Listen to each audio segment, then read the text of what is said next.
다시 이르시되 내가 가리니 너희가 나를 찾다가 너희 죄 가운데서 죽겠고 내가 가는 곳에는 너희가 오지 못하리라. 유대인들이 이르되 그가 말하기를 내가 가는 곳에는 너희가 오지 못하리라 하니 그가 자결하려는가? 예수께서 이르시되 너희는 아래에서 났고 나는 위에서 났으며 너희는 이 세상에 속하였고 나는 이 세상에 속하지 아니하였느니라.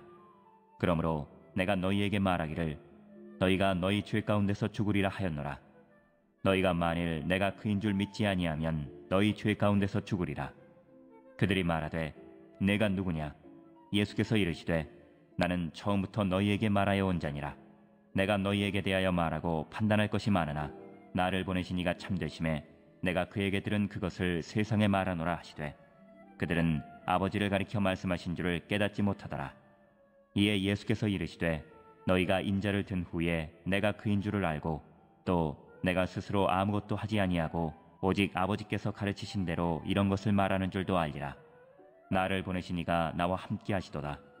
나는 항상 그가 기뻐하시는 일을 행함으로 나를 혼자 두지 아니하셨느니라. 이 말씀을 하심에 많은 사람이 믿더라. 어제에 이어 오늘 말씀에도 유대인들은 정말 작정하고 예수님을 어떻게 한번 넘어뜨려 볼까 하고 있습니다. 정말 최선을 다해 노력하고 있는 것 같아요.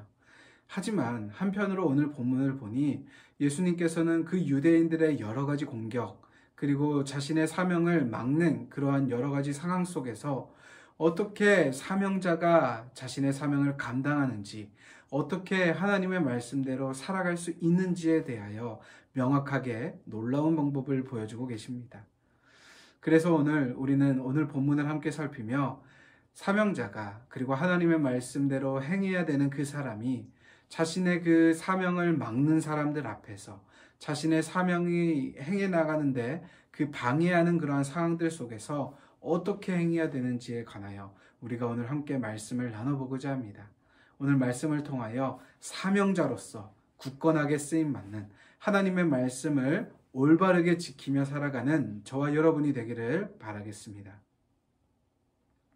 오늘 본문의 21절을 보니까요, 예수님께서 제자들에게 이렇게 말씀하십니다. 너희가 오지 못하는 곳으로 나는 이제 갈 것이다 라고 말입니다. 이것은 하늘로 이제 다시 올라가신다 라는 것을 말씀하시는 것 아니겠습니까?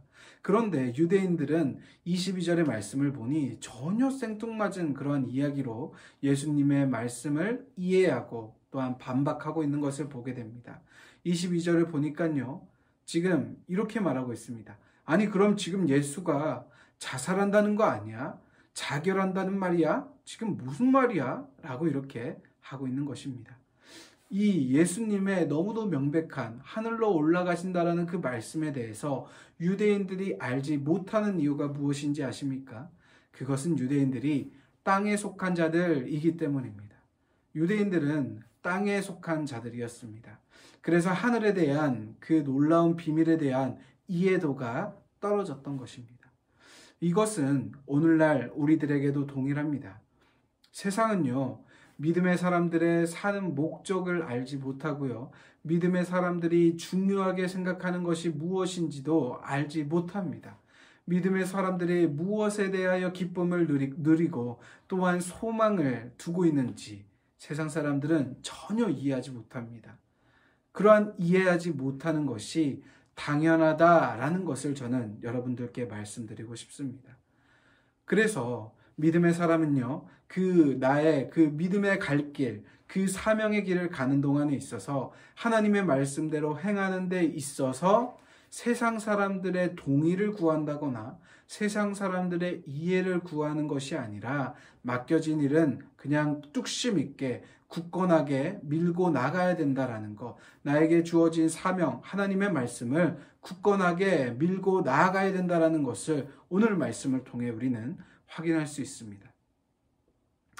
성도님들 중에 그리고 교인들 중에 믿음의 사람임에도 불구하고 믿지 않는 사람들에게 칭찬받는 것이 너무나 중요하다라고 이렇게 강박을 가진 것 마냥 이렇게 생각하는 모습을 보게 됩니다.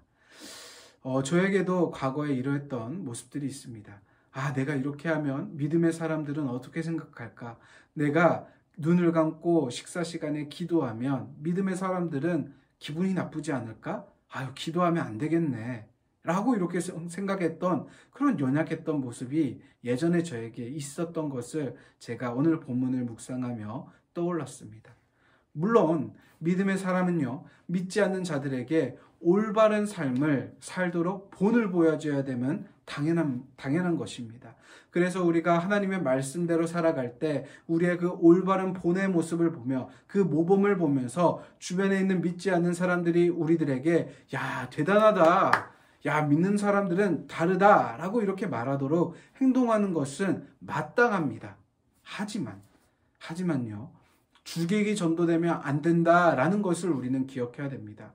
우리는 하나님의 말씀대로 살아가다 보니 하나님께서 우리에게 주변에 있는 세상 사람들의 마음과 그들의 시선을 돌려주시어 우리들을 박수받게 하시는 것이고, 우리의 그 순종하고 또한 믿음의 본을 보이는 세상의 법을 잘 지키는 그러한 모습을 통하여서 믿지 않는 사람들이 우리들을 박수쳐주고 높여주고 예수 믿는 자들은 다르다라고 그렇게 칭찬을 듣는 자들이 되는 것이지, 우리가 그 칭찬을 듣기 위해서 하나님의 말씀조차 버려버리고 하나님의 말씀대로 살지 않는 모습이 있다라면 저는 이것은 주객이 전도되었다라고 이렇게 설명할 수 있다라고 생각합니다.